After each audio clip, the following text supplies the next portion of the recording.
Okay. So let me get my chat open so any questions can come in. We are going to talk about research topics, groups, and areas at UCSD. What we're going to cover are faculty and what types of faculty we have here. Because UCSD is an R1 research institution, that means that faculty are a little bit different than those of you who are coming from a community college. Community college faculty are hired and have different job responsibilities. We'll talk a little about that in the next slide. Then we're going to look at the structure of what a faculty page looks like here at UCSD. You might notice throughout this presentation that I use the word lab often, and I really try to say lab or group because lab tends to be a bit more STEM based, and I want to make sure we're talking about all of our opportunities. So we'll look at some history, we'll look at some literature, we'll look at some bio, and we'll talk about all of the different research that's going on here and make sure that we're not leaving anybody out of the conversation. So I apologize if I overuse the word lab. It tends to be an easier one that comes to my mind more readily, but those, when I say lab, you can think group, you can think team, that you might have more associated with our more humanities majors. Then we're going to go into a couple of kind of funny terms that I've come up with as I've worked in this role, and we always kind of start in pockets.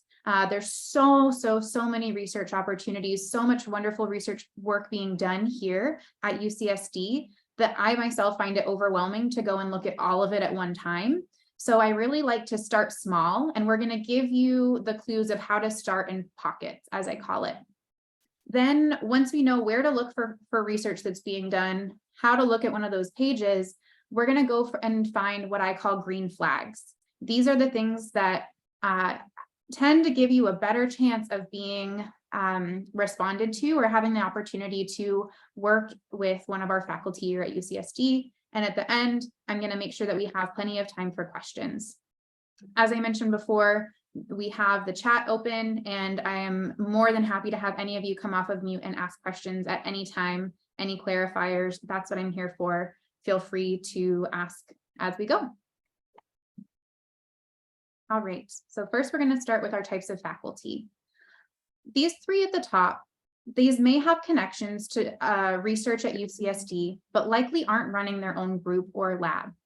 These are going to be our lecturers and our teaching professors.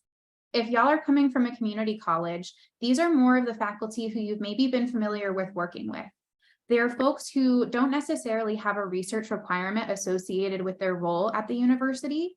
And they're really responsible for running a classroom, meeting with students outside of that, grading papers. It's what you have come to expect if you are coming from a community college. The last on that list, and this one is a tricky one, this could technically be in either of these categories, but adjunct professors. Adjunct professors are someone who's not full-time here at UCSD. You might find that adjuncts work at multiple universities in the same city. So they might work at Grossmont and work at UCSD and maybe have a class at San Diego State. So they might have some multiple appointments. And what these three will have in common is that they're likely not running their own major research. That's not a part of what they're contracted to do here at UCSD. So you might find that you love one of the lecturers that you're working with in one of your first classes and that you're interested in what they're doing, but they might not have a larger scale project going on behind the scenes. It's not a definite rule, but it's much more unlikely. What may happen is that they may be part of a research group that's working on something that you're interested in, and they are going to be in meetings with other faculty who do have large scale projects that you could hop into. So they are a great means of networking, but likely they're not going to be the person who could be what's called a faculty mentor if you want to apply for some of the programs that we discussed in our previous presentation. Once we move forward and we start looking at our assistant and associate professors, everyone below this line, with the exception of this one, which we'll talk about, are likely to have active research going. So when you're a professor at an R1 institution, R1 meaning a highly regarded research institution like UCSD is, the expectation is that you're giving some of your hours to publications and to running research, which can look very different for somebody who's more in the arts and humanities. That's going to be a lot of literary bibliographies, looking at what everyone else has found, and then gathering that base knowledge and creating new papers and finding new knowledge. It might be diving into sea caves in Belize, like some of our archaeology folks here. versus it might be working with lab rats in a more traditional bio lab, or how we might think about bio labs based off of social media and what we see in movies and things. So these types of professors are where you're going to begin to have that opportunity. And in my previous role as our undergraduate research coordinator, I've looked at so many of these pages that I began to notice some trends. When I say trends, know these aren't hard rules, but these will give you some clues and some things to look out for as you begin looking on your research journey. So assistant and associate professors are folks who are newer to being a professor. They have fewer years under them. And typically what that can mean is they might have less funding for their lab. I tend to find that they're a bit more open to taking undergrads within their research, and we'll give you clues to look out for as you begin this search. Where I begin to see a little bit of a split is once folks become a professor and a distinguished professor. These are folks who have many years of being a professor, and they have typically better funded labs. Once we begin to look at pages, we can see where they're getting funding from, how large scale their team looks. And sometimes what happens here is folks are really into getting research completed. And that might mean that they're hiring PhD students primarily and some grad students, and we don't see a lot of undergrads in their lab. There is no hard rule that says that you can't reach out and see if you can do research with these folks. But typically I recommend, if those are the folks you're going to be reaching out to, you may need to send a few additional emails because it might be less likely. Some things to think about there too is if they haven't had an undergrad in their lab, or if they don't now, do they have kind of a track of what undergrads would be doing on that team, versus someone who has an all undergrad team, or at least a few. They're going to be able to know what the undergraduate skill level is and how to prepare work for you to be doing and keep it a bit more interesting. We'll talk more in depth on that in the green flags. But there are also professors and distinguished professors who are here because they love the educational component, and that really comes through. How you'll see that is there'll be, hey, if you're an undergrad and you're just excited about research, send an email to me here. I'm excited to be a faculty mentor. And they'll be very, very genuine, and you'll see lots of folks on their team. So it's not to say that there aren't positions for these types of faculty, professors and distinguished faculty. It's just something you're going to want to look and see if that's something that looks like it's going to be an open opportunity. Excuse me. Our final two faculty types are a little bit unique. The first is going to be a professor emeritus. Whenever you see emeritus on there, that means that that faculty member is retired. So they technically are no longer on an active contract, but they may still be doing some work with their research.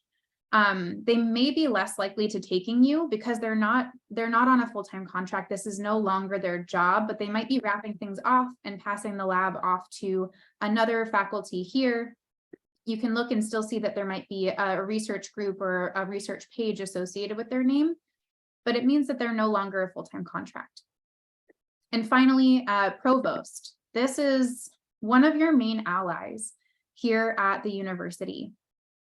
Each of your colleges has a provost associated with them. And I dove a little bit into this last session, but I'm going to do it again because I think these are really great folks for you to know and for you to know who they are as a resource. But provosts are an active faculty member on campus who are teaching classes, who are doing research, but it also means that they are the head of all things academic affairs for your college. And within that, they put on programming and they have support and can be network connections for each of you as you enter your research careers. They're also good folks to know because should anything ever happen and maybe you end up on academic probation, they're going to be the person who decides whether or not you get to stay at the university. Hopefully no one gets into that situation, but this is who is going to be a part of that decision committee. So provosts, you can email yours. Many of them host coffee hours once a week or twice a month. You'll start getting those as one of the many emails that you get as you come into UCSD as a student.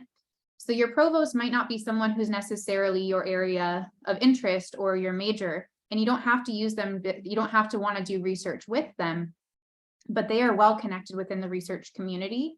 And some of them have even set up faculty mentoring programs. If you're a Revelle student, if you are a Marshall College student, your provosts have already set up systems where they can directly connect you with a faculty mentor based off your area of interest. And the hope is that all of them, they've all been invited and have mentioned their availability for the faculty networking session that will be the reward for folks who attend these sessions, and you'll have a chance to get to know them. But know that these are someone who's a great ally for you here on campus. All right. I want to give you all an action item at this stage. The idea is that if you're here, at some point, you're going to want to start doing research on your own. And what I've come to find, and you'll hear me mention it a lot, there are so many research opportunities at UCSD that as you look through all of them, you can start to forget about which ones you've looked at, which ones you haven't looked at. And what I really recommend is to start by making a table, whether it's on Excel, whether it's on a Google Doc. You're the only eyes that will ever need to see this, but it's really helpful as you start your process. So start by saying, what's the name or what's the lab? You're going to look at so many of them that it's going to become we're going to just see all of them and it's all going to look the same at some point. So give yourself a chance to write some notes. Maybe, oh, I saw their faculty page had this. Oh, they have a few undergrads in their lab. They mentioned that they've been a faculty mentor for this program. And rank them on a 1 to 10, because at some point you're going to come back to this list and be like, who was I most interested in reaching out to? And you might look at anywhere from 5 to 45 different faculty labs and groups before you get into your process of reaching out to connect with faculty. So I also recommend hyperlinking any links. So if they have a research group, if they have a faculty page, but making sure that you have access to all of these things easily and in one place is going to give you the opportunity to make this easier for yourself later. So by no means is it a requirement, but I do recommend making something like this because it will help you along the road as you look at so many opportunities that are here. Questions here or about any of the faculty pieces that I had mentioned in the previous slide?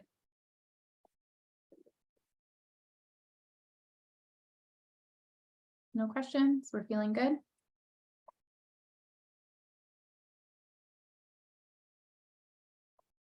All right. So as we begin, let's talk about what we're looking for and what we're going to see when we get to see a faculty page here at UCSD. They tend to have some common points. So things that typical elements that are going to be there is what research or what current projects are being worked on. Previous publications or works, a lot of times this might show as a hyperlink to a Google Scholars page, which will give just a list of all of the different articles or dissertations or all the papers that this faculty member has been on. Once we look more into a traditional lab, and I tend to see this more in STEM, more in psychology does this as well, and if there's established research groups, you might have a chance to see a people tab. Sometimes this is called personnel, team, group. And my favorite thing that I get to see, and I hope to see it on pages, is a join us tab.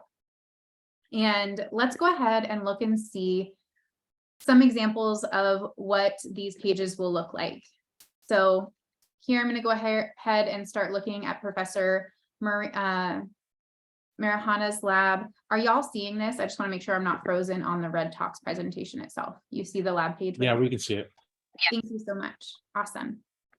So as I mentioned, we talked about those structures. So the first, I didn't explicitly name Meet Our Team, but that's going to fall under that People tab. When I go and investigate if this is a place that is open to me, typically the first place I like to go is the Meet the Team. And I like to see who's there, how big it is, how well funded it is there an undergrad there? That's my first place I go.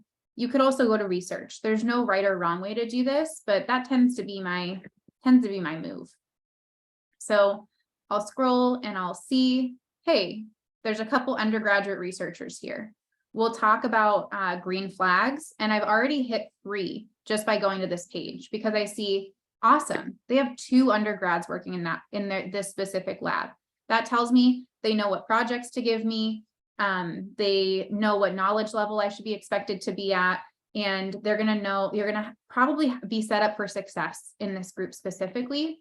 That next green flag, and I usually don't see it in this area, is you already have a join us page specifically under the undergrad researchers. So that lets me know that this is a space that is going to accept and be open to having undergrads in their lab, in their group. So already I've looked at a couple of things here, and I've seen a lot of what I would hope to see.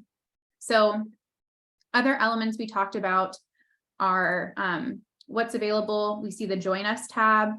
We love when there's a little bit of a goal or a mission. If this resonates, please inquire below. And we have explicit directions for, if I'm an undergrad, how I would want to do that. They have even a specific Apply Now button, which opens a document. Know that our session next time is really going to dive deep into what files we would want to attach and exactly what we want to write in this statement. That's going to be the main focus of next session. That's a part of our networking. But across the board, we've seen really positive things here. If I was an undergrad, if I were in your shoes, this would be a place that I would feel comfortable sending out some feelers and seeing if there were open opportunities. So another great place to look before we want to reach out, we want to know, well, what are they doing here? And we're doing this kind of in a flip-flop way. So this is us starting of what exists, and next time we're going to start with major themes. But we'll go and see what exactly are they working on. And for those of you in there who are more our arts and humanities folks, with my educational background, a lot of this is not going to make sense to me specifically. If you're somebody who's in bio and specifically more cellular bio, I am impressed with how your brain works. There's a lot of stuff here that makes a little bit less sense to me, but this is where you'd want to read a little bit about what's being done.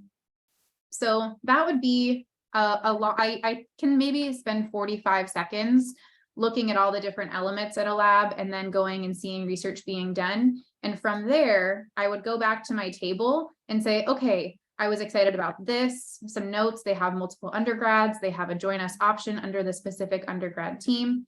If I was interested in the research, this would get a pretty high ranking from me. And this again is internal to you. And then I might hyperlink their website, even specifically that join us page, so that once I'm ready to start reaching out to faculty, I can come back here and say, oh yeah, that was a pretty welcoming lab page and their structure. Questions here? Any elements you want to kind of look in on more, knowing we're going to look at more of these as we go? Feeling good? Great. Let's pull up another different type of page. So for folks who don't have more of a traditional lab, this is the page that you're going to see when you open up a faculty member. So every single UCSD faculty will at a minimum have a page that looks exactly like this. We see their email, there might be a phone number, sometimes there's an address, sometimes not, but every faculty will have this set up. If you're somebody who's in history, in English, in more of the art related studies, it might be less likely that they're working in a group, but they might have people working on them like in an understudy. So you would begin to read through these things and your process would look a little bit different. You have the chance to read some of their publications. You can look at their curriculum and see, and you can look at the type of professor, and you would still go through the process of reaching out the same way that other folks would. And we'll talk about that again more next time, but this is how you may be looking for your clues. For those of you who are STEM-based, if you're going to start in the pockets, like we'll look at next, this is the page you'll go to. And then for some people right here, there'll be a website link that says, look at their page, look at their lab page. And that will be right here as the last piece underneath their photo. And this is a professor, so it will always say what their status here is. Chair isn't something that I mentioned. That's a little bit less relevant in terms of the research component for you, but chair just means they're the person who leads the meetings for that specific faculty. If anything, if you see chair, you know that they're going to be pretty well involved in their department and might be able to link you with other folks. So this is where you'll always start when you look at a faculty page. Let's go ahead and look at more of a group. So this might not have a main leader, but it might have a few faculty running it together. But again, you're going to see that structure. So here we go. This is going to be a big team because we see that there's students, there's job opportunities, there's leadership.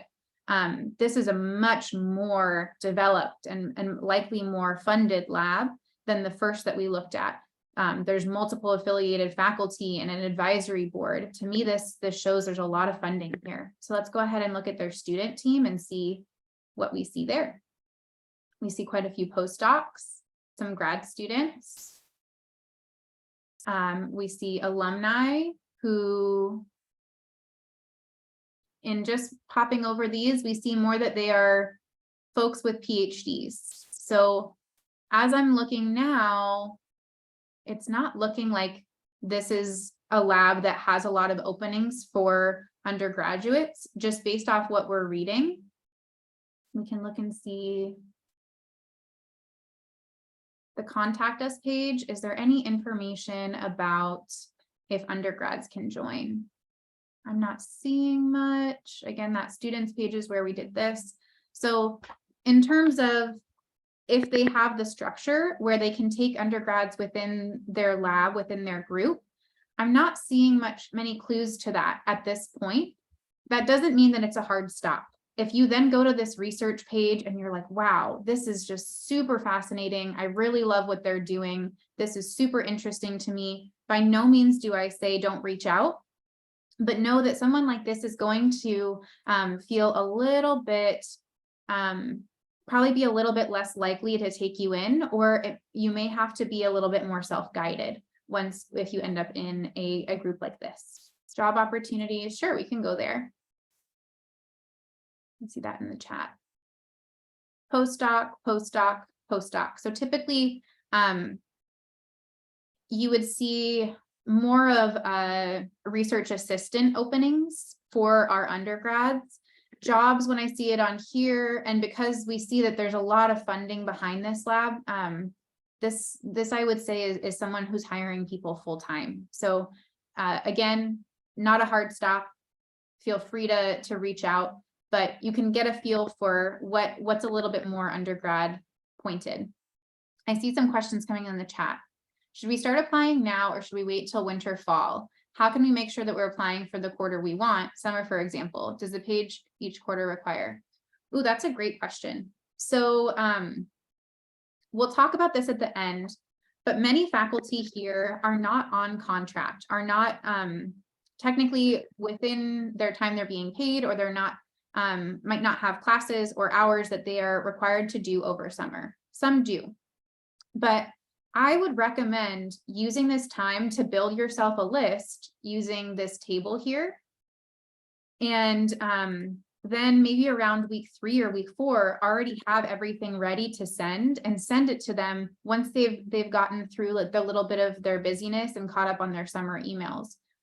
But unless it's a real portal opportunity with a deadline closing, I wouldn't think this is the best time to reach out to faculty. You also could reach out to faculty in the next few weeks and then follow up with them come fall, knowing that they might have 1,000 or 5,000 emails they're coming back to post-summer. But the idea here is that you can latch on to a faculty and work with them for your entire time. Faculty really like longevity working underneath them. So you could say, hey, I'm an incoming transfer student. I'm looking for somewhere to perform research for my whole few years that I'm here. Or even if you're somebody who's interested in maybe doing a BA, MA, or one of our programs that feeds right into an MS, you can tack into a faculty member's lab or group and then stay with them long-term, and then use the programs that we talked about last time as your means of getting paid in chunks for it. One quarter, you get paid in late. The next quarter, you're knocking out your high impact practice requirement for your 6th college graduation requirement, but you stay in one place the same time and then just tack on all these opportunities. maybe even after 3 quarters and working, they say, you're doing great work. We're just going to hire you and we're going to use the funding that our group has to pay you. But you can just stay with one person for a long time. So you could start this reach out at any time, or you could even reach out to faculty and want to stay with them throughout summer. Looking at this, do majors require research for this or jobs? Some majors will require research. One of those is the BS in psychology, and you can satisfy this by doing research one-on-one with a professor, or you can do research in some of their lab classes that they have done for you. So not all majors will have this as a component.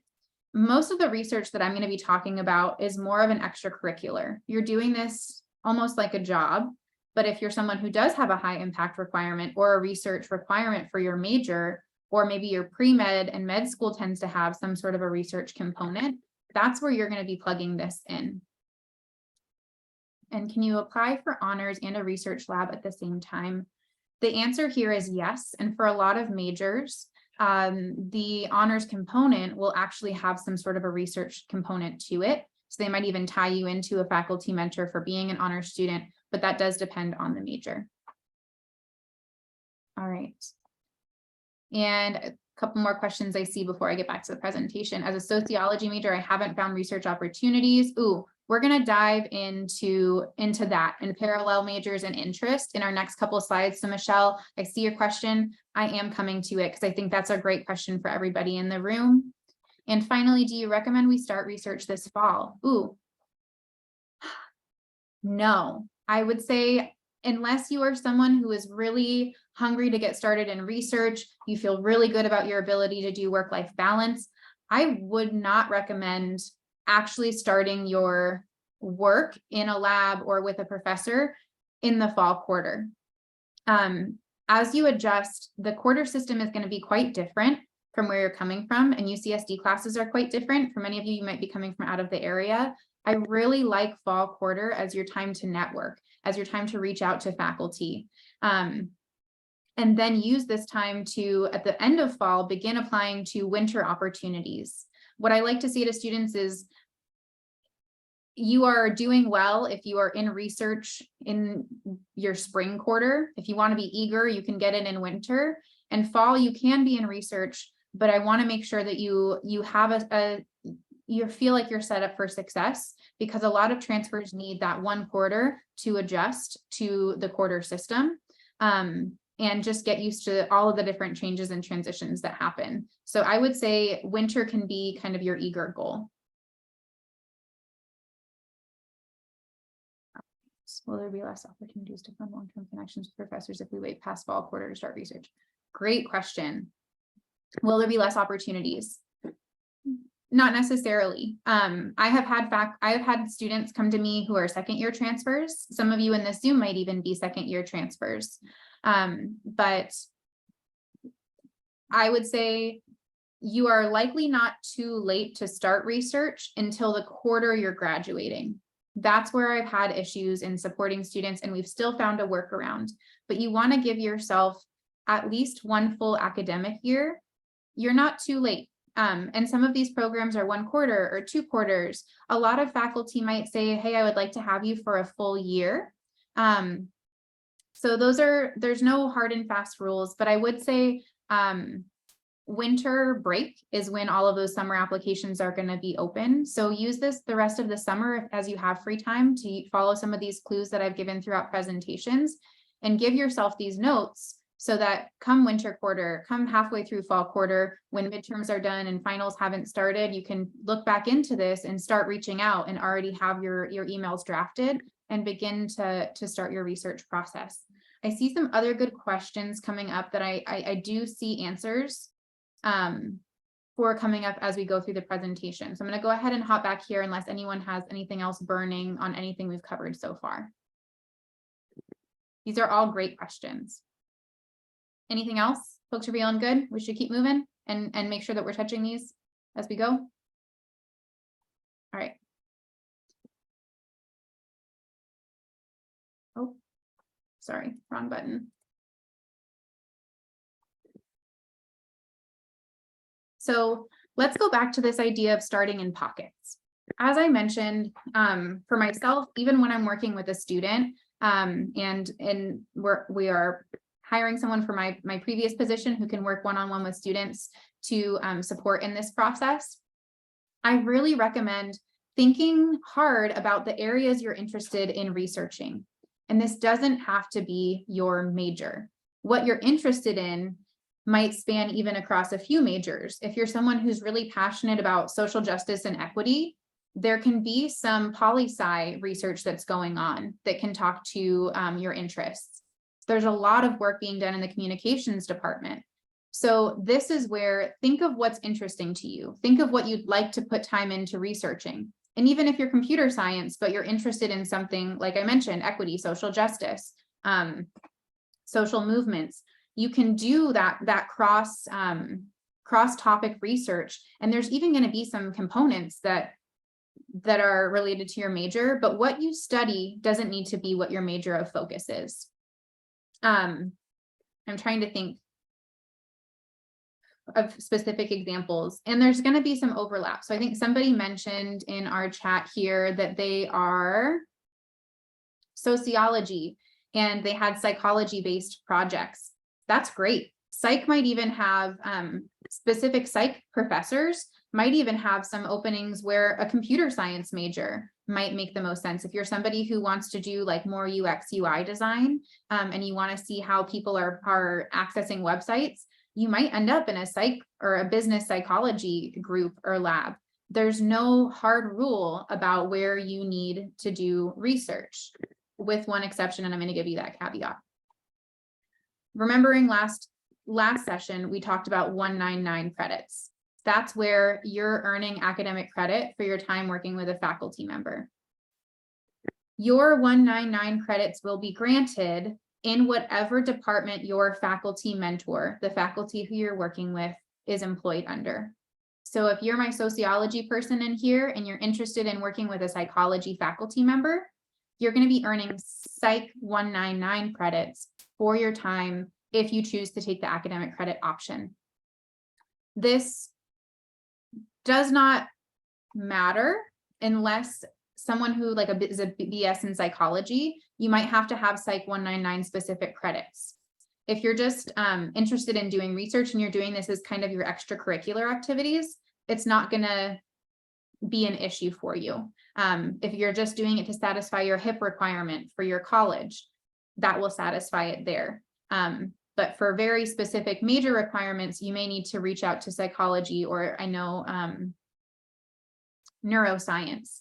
You might need to see, hey, if I'm a neuroscience major, would this psychology lab research that I'm doing satisfy my specific major requirements? That's the only part where this gets sticky. But in terms of research programs and just your area of interest, you can reach across majors and topics. And I would even encourage you to do so and to think creatively. So questions there on that? Anything to clarify? All right. So this is how we can start in pockets. You can start by looking at topics and subtopics. I've picked out some majors and we'll look and see what that looks like. So let's go ahead and start with political science. Political science says there's two main areas of research UCSD is doing, and those are racial and ethnic politics research and social media and political action. So even for some of you, you might have an interest in social media, and that might be related to your business psychology degree. Again, that UX UI. Some of the social media piece might be related to your area of interest. And I would encourage you to just start kind of Googling these topic areas. From here, you're going to get a list. Here are all the different faculty who then we could click and get taken to their UCSD page. Here's that personal website. And we see here are the publications that this professor is doing on political science, but we get to know that, hey, I know I'm interested in social media and political action. We see that he works with Facebook and talking about contagious voting. And this is a little bit of the research that we're doing. So this already gives you a little blurb. So before you're even clicking on a faculty member's page, you're getting a little sample about what work's being done. Here we see there's 1, 2, 3, 4, 5, a handful of professors. I much prefer starting in a pocket and reading through 5 professors than just going to faculty. And this is going to give me so many of the professors in this lab. This is, to me, gets a little bit overwhelming. So again, starting in those pockets in your area of interest. That was just our poli-sci example. Let's look at biology. And I'm going to be honest, biology is one of the departments that does this best. Granted, most of these faculty have labs, so it makes it a little bit easier to organize, and there's a bit more major themes.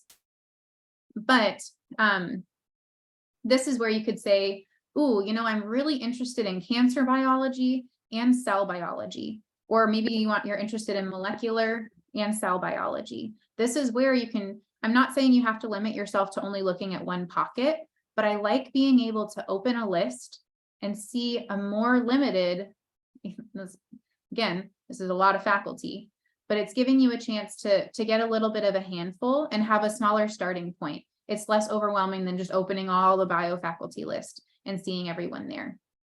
And they're all organized pretty similar, but just a little different. So these ones, we don't get a little blurb, likely because there's just not enough space.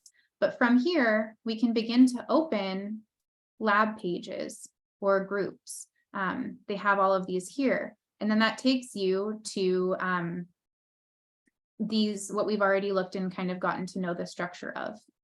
I'm realizing that I'm getting a little low on time. So I think you have some of these concepts of how to get started.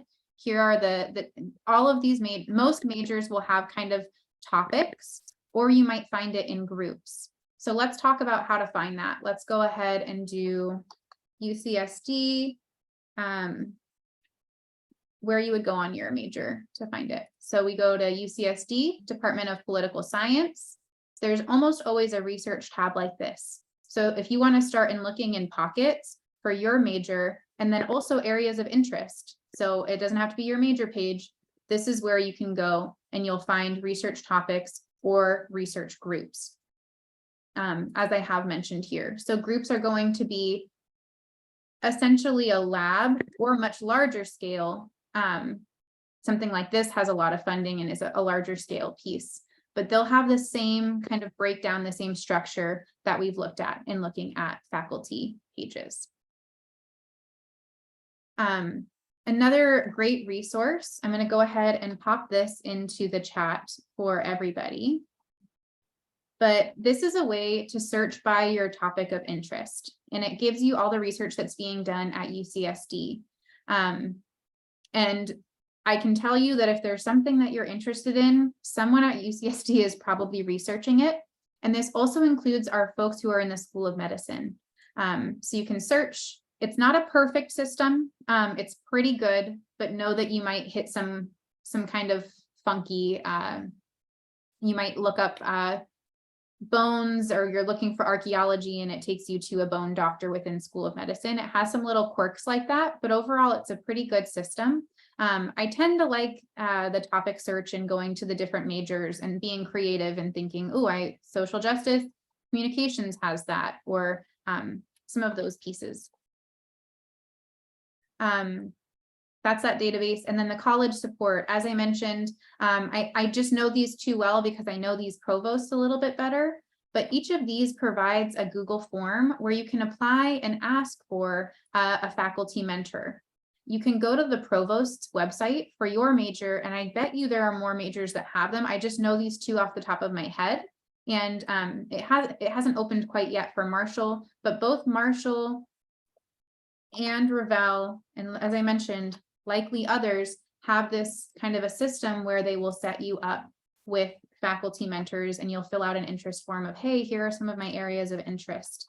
But those are some options for you.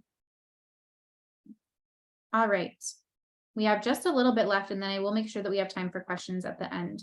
But let's talk about some green flags. And I've kind of spoken to them as we've been looking around at groups. But things I really want you to look out for, because one, I think it's going to better your experience, or two, I think you're more likely to get a response back from the faculty. Green flag number one is is there an undergrad in the team?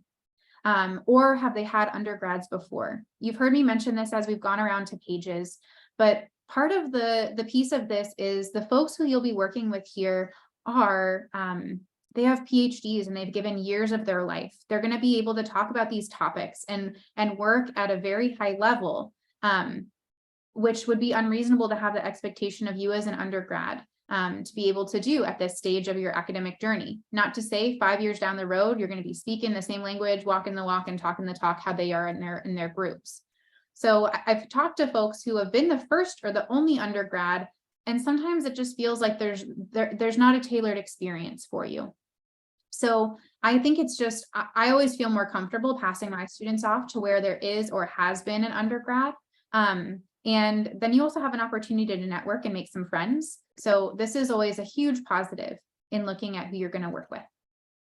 And the next piece, a join us, a contact us page.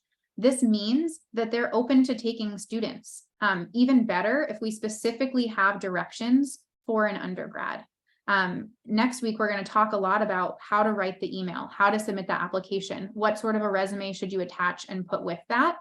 But they might already give you the whole outline. If you want to work in my group or you want to work with me or do research, please send me a writing sample, your most recent transcript. They might give you the whole outline, the whole recipe of what they want to see you be successful. And then this one's maybe a little bit more fun, but I like seeing research group culture. I look and see, are there photos of the lab? Is there a dog? Is there pictures of them at a holiday party? Is there pictures of them out eating lunch or at the beach? Is there some sort of a lab culture where you're seeing that group out there having fun? I mentioned this to one of my students who works in our office this morning, and they were like, oh yeah, we get to go and have pizza. We went and did this fun thing. So it's nice if you can have a cohesive working environment where you're doing things, and it just shows a little bit of the culture of that lab.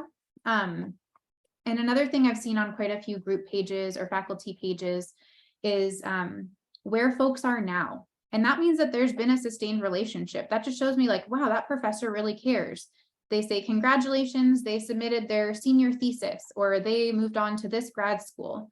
So all of these things, you don't have to have all of them or any of them. But as you begin to look at more and more faculty pages and you start to see these things, it's going to feel like a warmer environment that's going to feel better to feel passed off into. So these are things I really recommend you look for. Now that you kind of know the structure and what to expect, these are great extras or great bonuses that you can look for as you go. Any questions here? Feeling good? Okay. So I will go ahead. I feel like you all have the tools. So I would rather give you this time if you have questions to drop in the chat, to come off of mute and ask. If you want to take this time to even begin on your own, looking at some pages and areas of interest, feel free to use this time, and you're welcome to share screen and say like, hey, what do you think of this? Or here are some of the things that I found. But I want to give you this time and give you time at home to kind of work on your own, to be able to use these tools, and you're welcome to share your screen. But I won't do it as independent work study because I think there's good, this is a time that's good for questions. So let's mention, someone had asked what's a good timeline of reaching out. As I mentioned, a lot of faculty might not be on contract at the moment, so I don't recommend reaching out much before week 2, because think they've been gone all summer and people have been reaching out over email. Let them get over that hill of emails and be caught up. So I would say maybe around week 2 to later in the quarter would be a good time to start reaching out. But get yourself set up now, knowing that adjusting once you come in fall is going to get pretty hectic. And this is giving you time to explore, build out that table, look at 5 different majors, look at areas of interest, and you'll be all set to just copy and paste an email template that we're making next quarter, next session, not next quarter, but you'll have all the tools ready.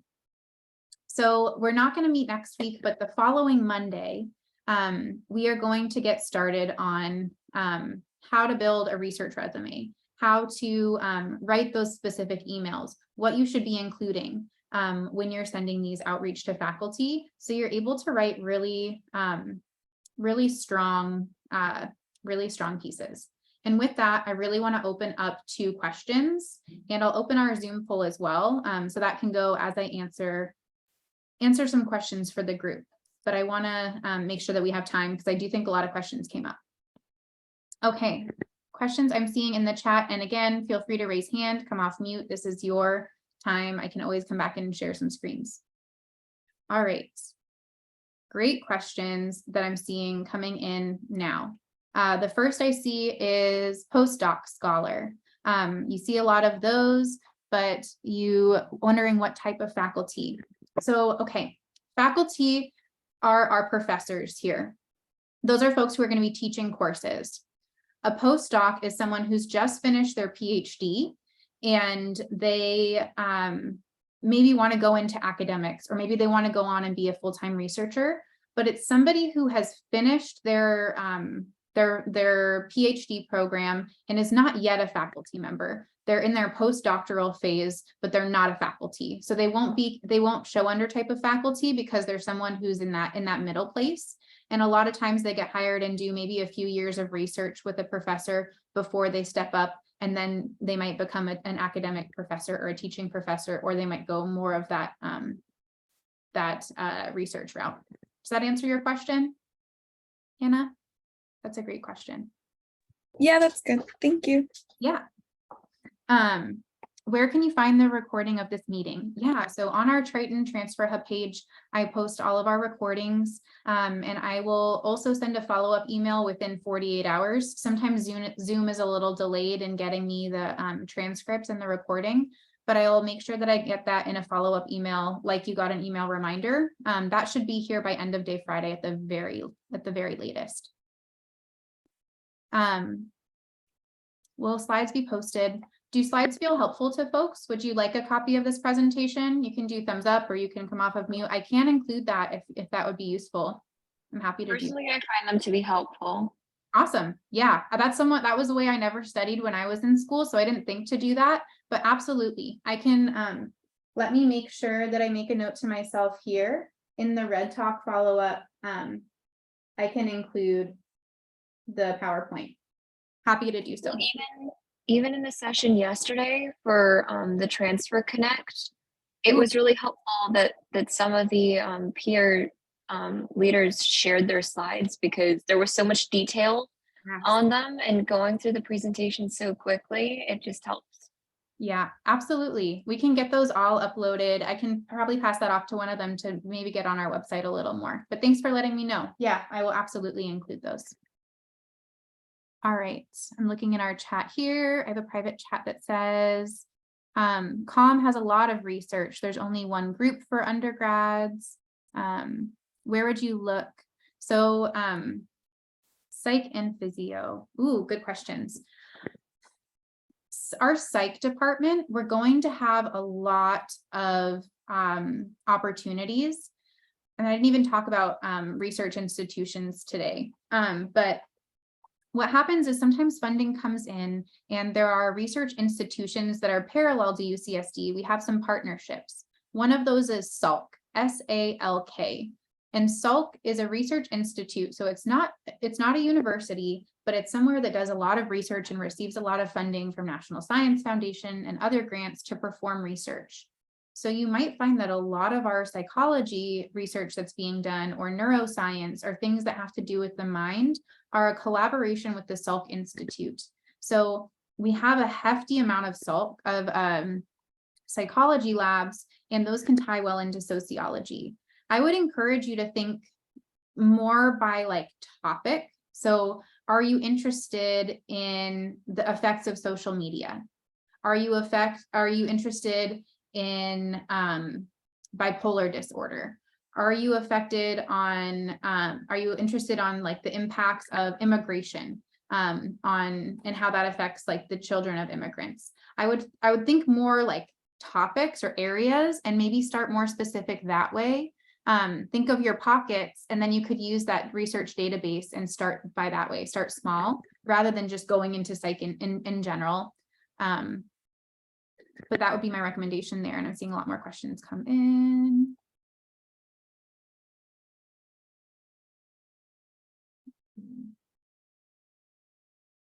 I feel like there's a lot.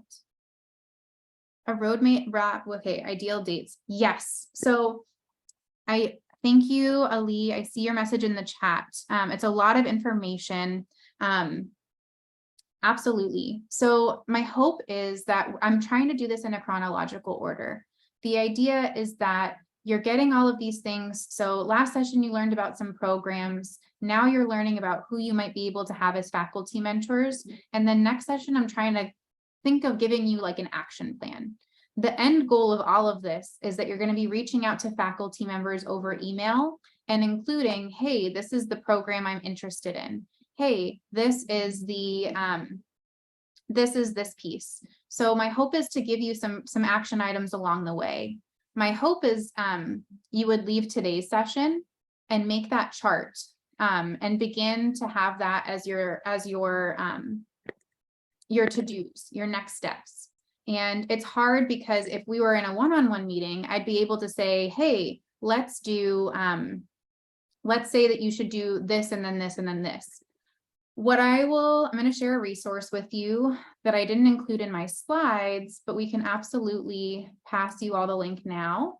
So if you go to Triton Transfer Hub, Research Opportunities, this is my step-by-step presentation. So it's a more zoomed out guide yourself approach of here's research programs. This is what we've talked about. And it walks you through these steps. And then it walks you through browsing faculty research. And then once you figure out who your top faculty are, this is how you're going to reach out. So I'll send you, that's not what I wanted to open. So sorry. I'll send you this link so you can get some of this guidance. But there's a lot of me that doesn't want to give you like a hard and fast rules. Because for everyone, it's going to look a little bit different. There might be someone in here who is just dying to hop into a research opportunity. And they're like, I'm going to be in a lab in fall. I'm going to be applying to things right away. And that might work well for that student.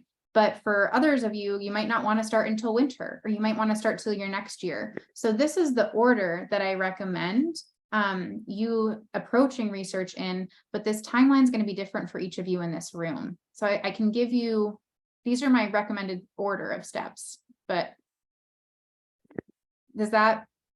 would at least that with the presentation of steps, is that a little bit more helpful?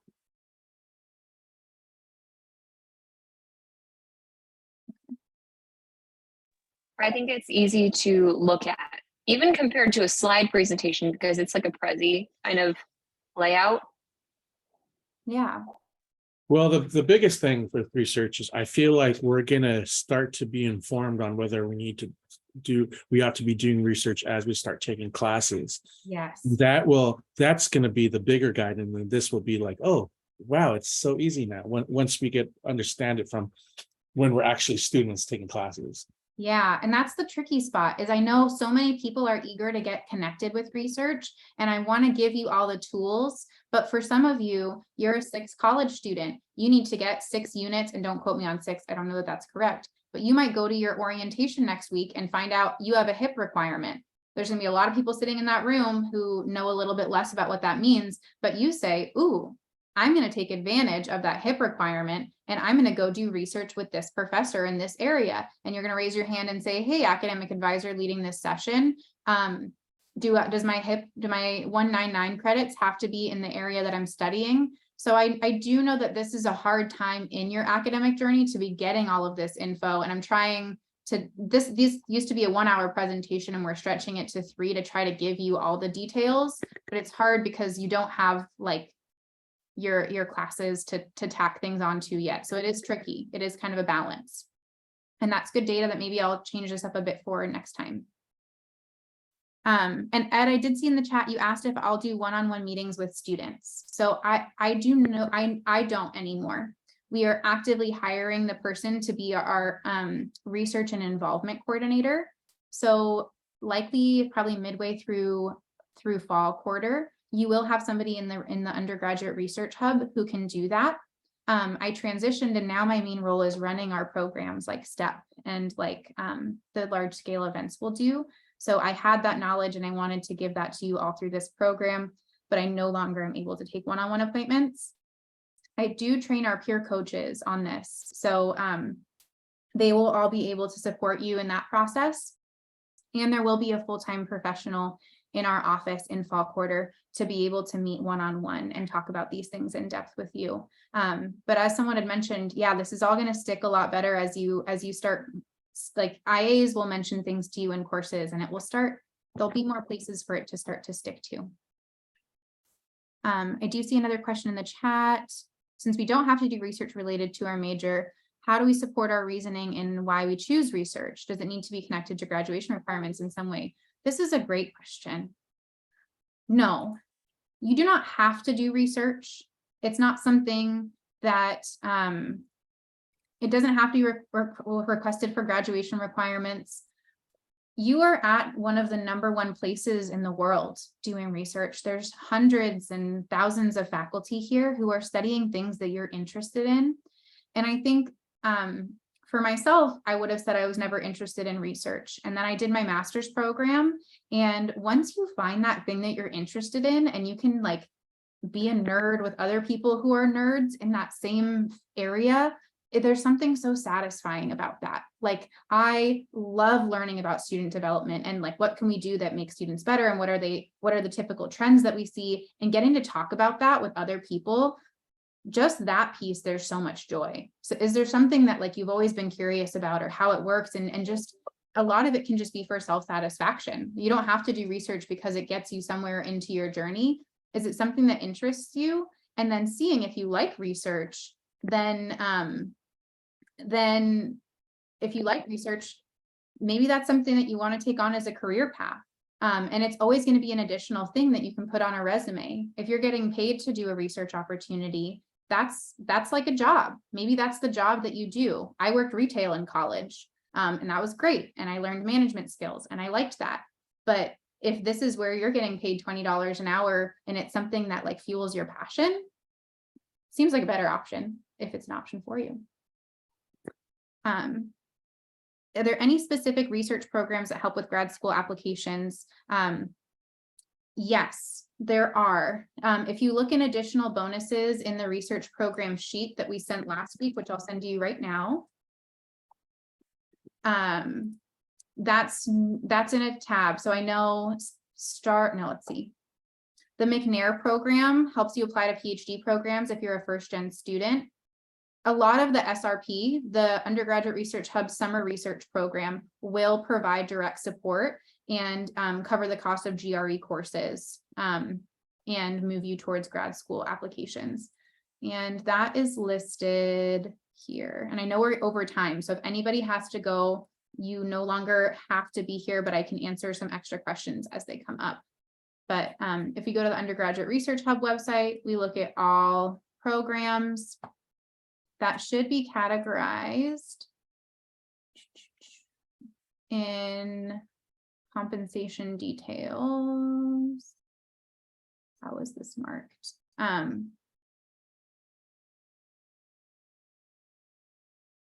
You should be able to look here and see some of these will say that they cover GRE costs in their benefits. And others will mention it. Like if you decided there's a program you're interested in, you could look and see. I know for a fact McNair covers the costs, so that would be under program info, but a lot of these are geared towards later giving you additional support towards applying for graduate degrees. And then here's that link.